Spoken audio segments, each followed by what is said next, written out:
ঢিঙৰ কস্তুৰবা গান্ধী আৱাসিক বালিকা বিদ্যালয়ৰ 2 ছাত্ৰী নিৰুদ্দেশৰ ঘটনা। বিদ্যালয়ে পৰা নহয় ছাত্ৰীৰ পিতৃগৃহৰ পৰাহে হৈছিল নিৰুদ্দেশ। আৰক্ষীৰ তদন্তত পোহৰলৈ আহিল প্ৰকৃত ঘটনা। বিদ্যালয়ৰ শৈক্ষিক পৰিৱেশ বিনষ্ট কৰা অপচেষ্টা একাংশৰ। ঢিংস্থিত কস্তুৰবা গান্ধী আৱাসিক বালিকা বিদ্যালয়ৰ 2 ছাত্ৰীৰ নিৰুদ্দেশৰ ঘটনাই তীব্ৰ প্ৰতিক্ৰিয়াৰ সৃষ্টি কৰিছে সমগ্ৰ ঢিঙত। চিন্তিত শৈক্ষিক সমাজৰ লগতে সচেতন মহলো। ঢিঙৰ এই আৱাসিক বিদ্যালয়ৰ 2গৰাকী ছাত্ৰী 8 অক্টোবৰ তাৰিখে হৈছিল নিৰুদ্দেশ। এই 2গৰাকী ছাত্ৰী শাৰদীয় দুৰ্গোৎসৱৰ বাবে বিদ্যালয় বন্ধ থকাত গৈছিল পিতৃগৃহলৈ।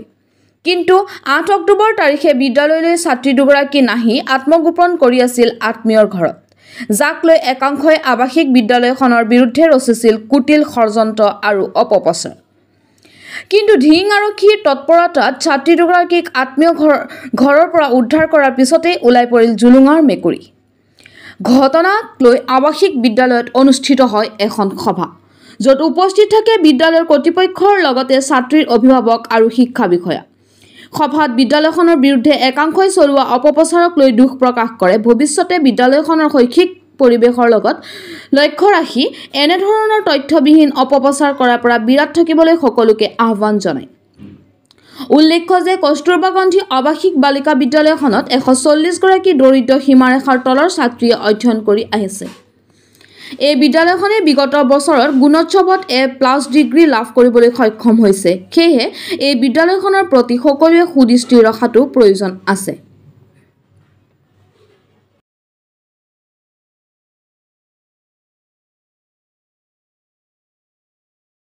বটদ্ৰৱা শিক্ষাখণ্ডৰ অন্তৰ্গত কস্তুৰবা গান্ধী বালিকা বিদ্যালয় মৈৰাবাৰী পাৰ্টৰ যি ছোৱালী 2গৰাকী নিৰুদ্দেশৰ যি বাতৰি প্ৰচাৰ হৈছিল, যি ধৰণৰ প্ৰচাৰ হৈছিল আচলতে কথাটো তেনেধৰণৰ নহয়। অভিভাৱকে অভিযোগ কৰিছিল যে বিদ্যালয়ৰ পৰা ছোৱালী 2গৰাকী নিৰুদ্দেশ হৈছে, এই সংক্ৰান্তত বিদ্যালয়ৰ কৰ্তৃপক্ষৰ কিছু গাফিলতি আছে, এনেধৰণৰ কিবা এটা প্ৰচাৰ চলিছিল। কিন্তু প্ৰকৃততে তেনেকুৱা নহয় কথাটো। পূজা বন্ধত ছোৱালীকেইজনী ঘৰলৈ গৈছিল আৰু ঘৰৰ পৰা বিদ্যালয়ত নিয়ম মাফিক গতাই নিদিয়াকৈয়ে ছোৱালীকেইজনীক তেওঁলোকৰ ঘৰৰ পৰা কিছু আঁতৰি গৈছিল বুলি আমি জানিব পাৰিলোঁ পিছৰ অনুসন্ধানত। গতিকে বিদ্যালয়খনৰ কৰ্তৃপক্ষৰ ওপৰত যে তেওঁলোকৰ অমনোযোগিতাৰ কাৰণে ছোৱালী 2গৰাকী ইয়াৰ পৰা নিৰ্দেশ হ'বলৈ পাইছে, এনেধৰণৰ কথাটো সম্পূৰ্ণ অমূলক। এই কথাটো হোৱা নাই। আৰু বৰ্তমানে ছোৱালীকেইজনী তেওঁলোকৰ আত্মীয়ই পুনৰ থানালৈ লৈ আহিল। অৱশ্যে আমাৰ বিদ্যালয়ৰ কৰ্তৃপক্ষক বিদ্যালয়ৰ প্ৰধানক এই ঢিং থানালৈ মাতি লৈ গৈছিল কিছু সোধপোছৰ কাৰণে। তাৰ পিছৰ দিনা অভিভাৱককো তেওঁলোকে আনি পেলাই সোধপোছ কৰিছিলে। ঠিক তেনে সময়তে তেওঁলোকে ফোনযোগে যোগাযোগ কৰিলে আৰু ছোৱালী 2জনী আনি থানাত উপস্থিত হ'লহি। আৰু এতিয়া নগাঁও জিলাৰ ন্যায়িক জিম্মাতে তেওঁলোকক সোধপোছৰ কাৰণে ৰাখিছে। আৰু আমি অনুমান কৰিছোঁ এইটো কোনোবা এটা চক্ৰৰ এটা অভিসন্ধিমূলক এই কাৰ্য হ'ব যেন আমাৰ অনুমান হৈছে। আপুনি ঢিংবাসীক কি আহ্বান জনাব? ঢিংবাসীক মই আহ্বান জনাম যে বিদ্যালয়খনৰ বদনামৰ কাৰণে ভাল এখন বিদ্যালয় কস্তুৰবা গান্ধী বালিকা বিদ্যালয়, এই ঢিং অঞ্চলটোৰে এখন উল্লেখযোগ্য এটা শিক্ষানুষ্ঠান। এই শিক্ষানুষ্ঠানক লৈ এনেধৰণৰ কিছু উৰা বাতৰি উলিয়াই ৰাইজৰ মাজত বিভ্ৰান্তি সৃষ্টি হোৱাটো আমি অত্যন্ত দুখ পাইছোঁ। আমি ৰাইজলৈ আহ্বান কৰিম এনেধৰণৰ দুষ্ট চক্ৰৰ প্ৰৰোচনাত পৰি ওলোৱা এনেকৈ ভুল বাতৰিত যাতে পতিয়ন নাযায়। আচল সত্যটো আমি উদ্ঘাটন ইতিমধ্যেই হৈছে। ইয়াত নিশ্চয় কোনোবা তৃতীয় পক্ষৰ হাত আছে। তেওঁলোকে বদনামৰ খাতিৰতে এনেধৰণৰ কিছু অপবাদ দিবলৈ বিচাৰিছে স্কুলখনক। গতিকে মই আহ্বান জনাম সকলো ৰাইজলৈ, এই যি ভুল বাতৰি প্ৰচাৰ হৈছে ইয়াত কোনোমতে পতিয়ন নাযাব আপোনালোকে। ইতিমধ্যে আপুনি এটা তৃতীয় পক্ষৰ কথা কৈছে, ইয়াত অতি পিছপৰা যি ছাত্ৰীক ইয়াত পাঠদান কৰে আৰু এই পাঠদান কৰা ছাত্ৰীসকলৰ অভিভাৱকৰ মাজত এতিয়া বিভ্ৰান্তিৰ সৃষ্টি হৈছে। এই ক্ষেত্ৰত থাৰ্ড পাৰ্টিক আপুনি কি ক'ব? তৃতীয় পক্ষক কি ক'ব? তৃতীয় পক্ষক আচলতে আমি তৃতীয় পক্ষক অনুমান এটা কৰিছোঁ যে যিহেতু ঘটনাটো এনেধৰণৰ, যিটো অভিযোগেৰে বিদ্যালয়খনক অভিযুক্ত কৰিব বিচাৰিছিল সেই অভিযোগসমূহ সম্পূৰ্ণ ভুৱা, সেইবোৰ কোনো ভিত্তিহীন। গতিকে এনে ভিত্তিহীন এটা অভিযোগ দিয়াটোত আমি অনুমান কৰিছোঁ যে এইটো নিশ্চয় কাৰোবাৰ প্ৰৰোচনামূলকেই কথা হ'ব। আৰু যিয়ে এই প্ৰৰোচনা বা এই অভিসন্ধি কৰিছে বুলি আমি অনুমান কৰিছোঁ, তেওঁলোকলৈও আহ্বান জনাম যে আপোনালোকৰ নিজৰ অঞ্চলতে গঢ়ি উঠা এনে এখন ভাল বিদ্যালয়ক যাতে আপোনালোকে বদনাম কৰিবলৈ যত্ন নকৰে। ঢিং কস্তুৰবা গান্ধী বালিকা বিদ্যালয়ৰ 2গৰাকী ছাত্ৰী সন্তানহীন হোৱা বুলি বাতৰি সম্প্ৰচাৰ হৈছিল। আৰু পৰৱৰ্তী পৰ্যায়ত ঢিং আৰক্ষীয়ে সেই ছাত্ৰী 2গৰাকীক তেওঁলোকৰ পৰিয়ালৰ পৰাই উদ্ধাৰ কৰিবলৈ সক্ষম হোৱা বুলি আমি জানিব পাৰিছোঁ। গতিকে এই ক্ষেত্ৰত যে বিদ্যালয়ৰ পৰা ছাত্ৰী দুগৰাকী সন্ধানহীন হ'ল এই কথাটো সম্পূৰ্ণ মিছা প্ৰমাণিত হৈছে।